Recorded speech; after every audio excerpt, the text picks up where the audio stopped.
17,000 కోట్లు. పక్కనే కూర్చున్న ఆమె ఆస్తి 2,480 కోట్లు. కానీ వాళ్ళకంత ఆస్తి ఉందంటే ఎవరు నమ్మరు. వాళ్ళ ఒంటి మీద బంగారపు నగలుండవు, ఖరీదైన దుస్తులు, వాచ్లు ఉండవు. అంత నిరాడంబరంగా ఉంటారు. వాళ్ళు ఎవరో కాదు, మన దేశంలోనే అతిపెద్ద ఐటీ కంపెనీలలో ఒకటైన ఇన్ఫోసిస్ కంపెనీ అధినేత అయిన నారాయణమూర్తి గారు, ఆయన భార్య, అలాగే ఇన్ఫోసిస్ ఫౌండేషన్ చైర్పర్సన్ సుధామూర్తి గారు. వీళ్ళు బాగా ధనవంతులు అవడం వల్ల ఫేమస్ అవ్వలేదు. వాళ్ళ సింప్లిసిటీ, వాళ్ళు సమాజానికి చేస్తున్న సేవే వాళ్ళకింత గుర్తింపును తీసుకువచ్చింది. ఇప్పటి వరకు మీకు వీరు తెలియకపోతే ఈ వీడియోని పూర్తిగా చూడండి. మీరు కూడా వీళ్ళకి అభిమానులుగా మారిపోతారు. ఒక చిన్న ఇంటిలో మొదలై ఇప్పుడు ప్రపంచ స్థాయి కంపెనీగా ఎదిగిన ఇన్ఫోసిస్ కంపెనీ గురించి, దాని వెనుకున్న ఈ దంపతుల గురించి ఈ వీడియోలో తెలుసుకుందాం. కర్ణాటకలో జన్మించిన నారాయణమూర్తి గారు ఐఐటి కాన్పూర్లో మాస్టర్ డిగ్రీ సంపాదించారు. తరువాత ఐఐఎం అహ్మదాబాద్లో రీసెర్చ్ అసోసియేట్గా ఉద్యోగం లభించింది. మొదట్లో ఆయన సాఫ్ట్రానిక్స్ అనే కంపెనీని స్టార్ట్ చేశారు. కానీ ఆ కంపెనీ ఫెయిల్ అవడంతో పూణేలోని పట్నీ కంప్యూటర్ సిస్టమ్స్ అనే కంపెనీలో జాయిన్ అయ్యారు. మరొక వైపు సుధామూర్తి గారు కూడా కర్ణాటకలోని డాక్టర్ కుటుంబంలో జన్మించారు. ఈమె చిన్నప్పటి నుండి చాలా ధైర్యంగా ఉండేవారు. తన అక్క చెల్లెళ్ళందరూ మెడిసిన్ చదువుతుంటే తాను మాత్రం ఇంజనీరింగ్ చదువుతానని పట్టుబట్టారు. కానీ ఆ రోజుల్లో అమ్మాయిలు ఇంజనీరింగ్ చదవడం చాలా అరుదు. అబ్బాయిలు ఇంజనీరింగ్, అమ్మాయిలు మెడిసిన్ చదివేవారు. కానీ సుధామూర్తి గారు మాత్రం పట్టుబట్టి మరి తనకిష్టమైన ఇంజనీరింగ్లో చేరారు. అలా ఆమె BVB college of engineering and టెక్నాలజీలో చేరారు. అక్కడ వందల మంది అబ్బాయిల మధ్యలో ఈమె ఒక్కరే అమ్మాయి. ఆ కాలేజీలో ఆవిడ ఎన్నో సమస్యలు ఎదుర్కొన్నారు. తాను ఒక్కతే ఒంటరిగా ఉండాలి. అమ్మాయిల కోసం టాయిలెట్స్ ఉండేవి కాదు. ఇన్ని బాధలుంటాయని తెలిసి కూడా ఆమె ఇంజనీరింగ్ చేయడానికి ఒప్పుకుంది. మొదట్లో అబ్బాయిలు ఆమెను ఏడిపించడం, కామెంట్ చేయడం చేసేవారు. కానీ ఆమెకు చదువులో గోల్డ్ మెడల్ రావడంతో అప్పటి నుండి అందరూ ఆమెను గౌరవించడం ప్రారంభించారు. చదువు పూర్తయిన తర్వాత ఆమె ఒక ఉద్యోగ ప్రకటన చూసింది. అది అప్పట్లో ఇండియాలోనే అతిపెద్ద ఆటోమొబైల్ మ్యానుఫ్యాక్చరింగ్ కంపెనీ అయినటువంటి టాటా ఇంజనీరింగ్ అండ్ లోకోమోటివ్ కంపెనీకి సంబంధించింది. ఆ ప్రకటనలో క్రింద ఈ పోస్ట్కి ఆడవాళ్లు అప్లై చేయవలసిన అవసరం లేదు అని ఉంది. అది చూసి ఆమె నివ్వెరపోయింది.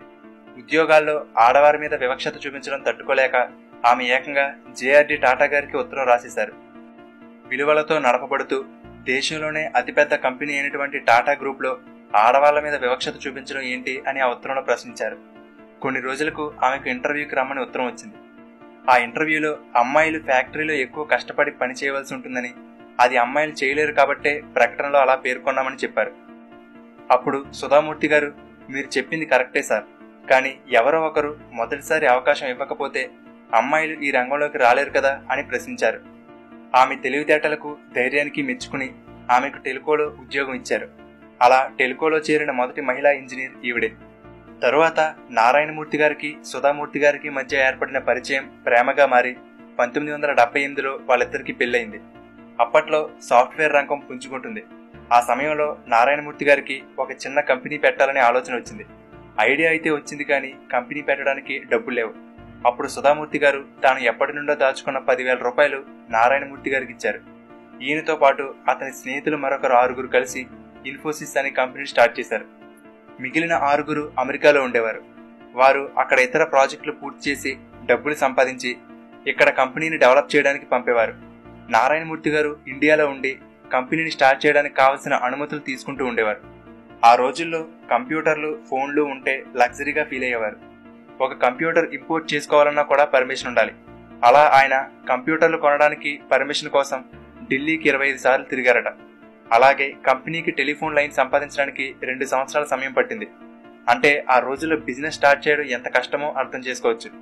లంచం ఇస్తే పనులు త్వరగా పూర్తవుతాయని తెలిసి కూడా ఈయన లంచాలు ఇచ్చేవారు కాదు. Reserve bank of India office దగ్గర ఎన్నో రోజులు వెయిట్ చేసేవారు.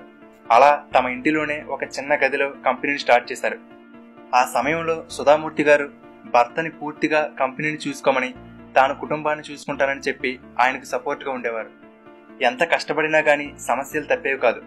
ఒకానొక సమయంలో పార్ట్నర్స్లో కొంతమంది కంపెనీని అమ్మేయడం మంచిదేమో అని అన్నారు. కానీ ఆయన మాత్రం ఒప్పుకోలేదు. ఇష్టం ఉన్న వాళ్ళు ఉండొచ్చు, నేను మాత్రం ఈ కంపెనీని అమ్మే ప్రసక్తే లేదని తేల్చి చెప్పారు. ఎన్ని కష్టాలు వచ్చినా కంపెనీని ముందుకు తీసుకువెళ్లారు. అలా 1999 నాటికి ఇన్ఫోసిస్ రెవెన్యూ $100 మిలియన్ చేరుకుంది. అంతేకాదు, అమెరికన్ స్టాక్ మార్కెట్లో లిస్ట్ అయిన మొట్టమొదటి ఇండియన్ కంపెనీగా రికార్డ్ క్రియేట్ చేసింది. ఇప్పుడు మన దేశంలో ఇంప్లిమెంట్ అవుతున్న GST వెబ్సైట్ని డెవలప్ చేసి మెయింటైన్ చేస్తుంది కూడా ఇన్ఫోసిస్ కంపెనీనే.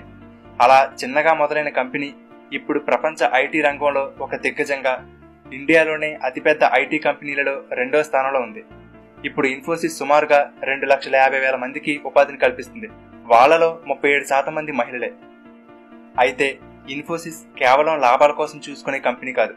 అందుకే 1996లో ఇన్ఫోసిస్ ఫౌండేషన్ అనే సంస్థను మొదలుపెట్టి కంపెనీకి వచ్చిన లాభాలలో కొంత ఈ ఫౌండేషన్ ద్వారా సమాజ సేవకు ఉపయోగిస్తున్నారు. ఈ ఇన్ఫోసిస్ ఫౌండేషన్ కి సుధామూర్తి గారు చైర్పర్సన్ గా ఉన్నారు.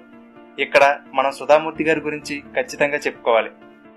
మన ఇండియాలోనే అత్యంత డబ్బున్న మహిళలో ఈమె ఒకరు అంటే మనం నమ్మలేం. అంత సింపుల్ గా ఉంటారు. ఖరీదైన బట్టలు, బంగారపు నగలు ఉండవు. సాధారణంగా చీర కట్టుకుని ఉండే ఈవిడని చూస్తే మన బంధువుల్లో ఒక పెద్దావిడిలా ఉంటారు.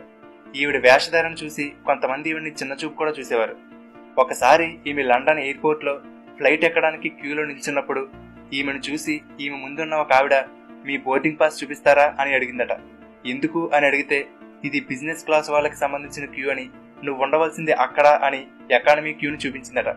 సుధామూర్తి గారు ఏమీ మాట్లాడకుండా సైలెంట్ గా ఉండడంతో ఈమె ముందున్న ఇద్దరు మహిళలు, ఈ లో క్లాస్ వాళ్లతో వాదించలేం అని హేళన చేశారట.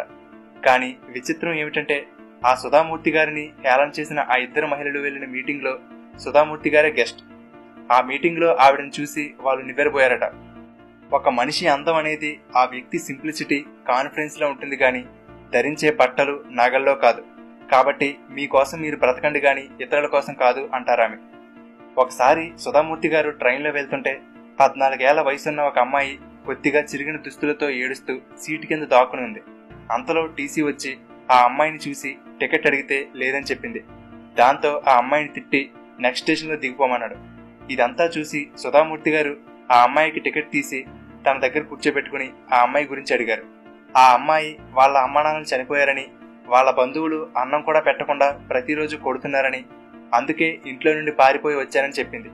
దానితో సుధామూర్తి గారు ఆ అమ్మాయిని తీసుకువెళ్లి తన ఫౌండేషన్ ద్వారా చదివించారు. దాదాపు 20 సంవత్సరాలు గడిచిపోయాయి. తరువాత ఒకసారి సుధామూర్తి గారు ఒక కాలేజీలో లెక్చర్ ఇవ్వడానికి అమెరికాకు వెళ్లినప్పుడు ఒక హోటల్లో ఆమె తిన్న భోజనానికి బిల్ ఎవరో పే చేశారు. తన బిల్ ఎవరు పే చేశారు అని వెయిటర్ని అడిగితే వాళ్ళు ఒక మహిళని చూపించారు.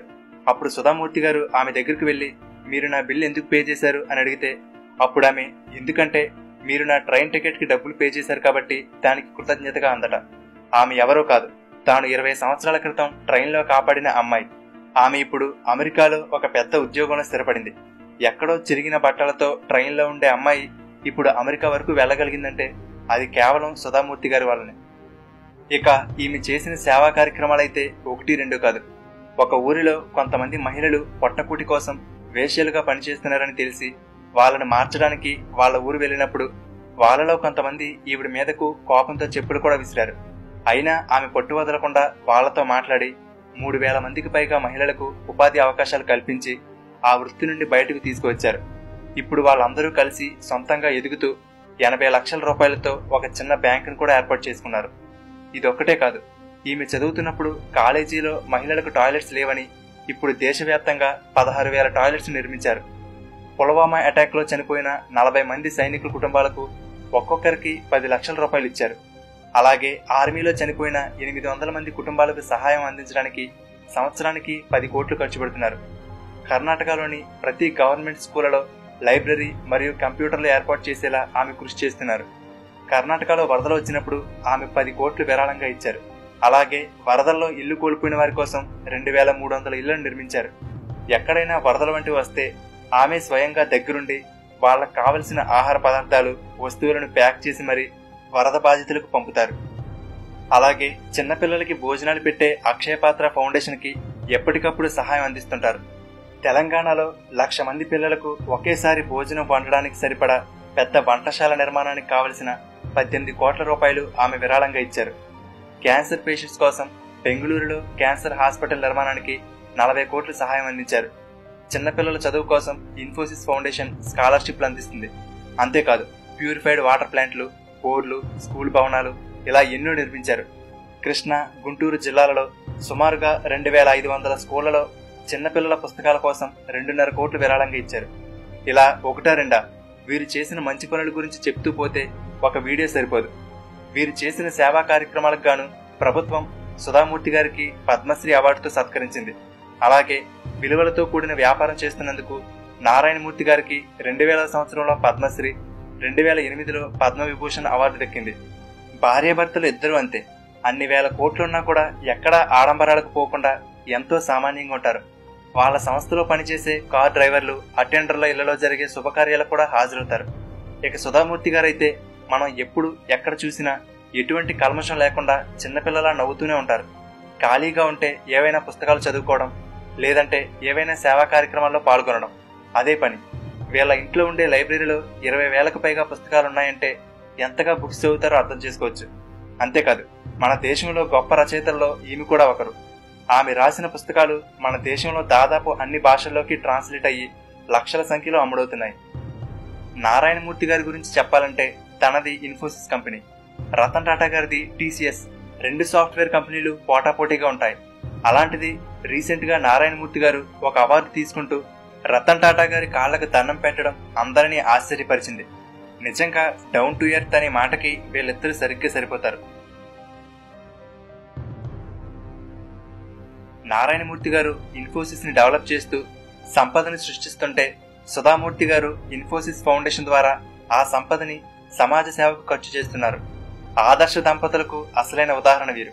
కొంత పేరు, డబ్బు, హోదా రాగానే ఏదో సాధించినట్టు విర్రవీగిపోయే మనం ఇలాంటి వాళ్ళని చూసి ఎంతో నేర్చుకోవాలి.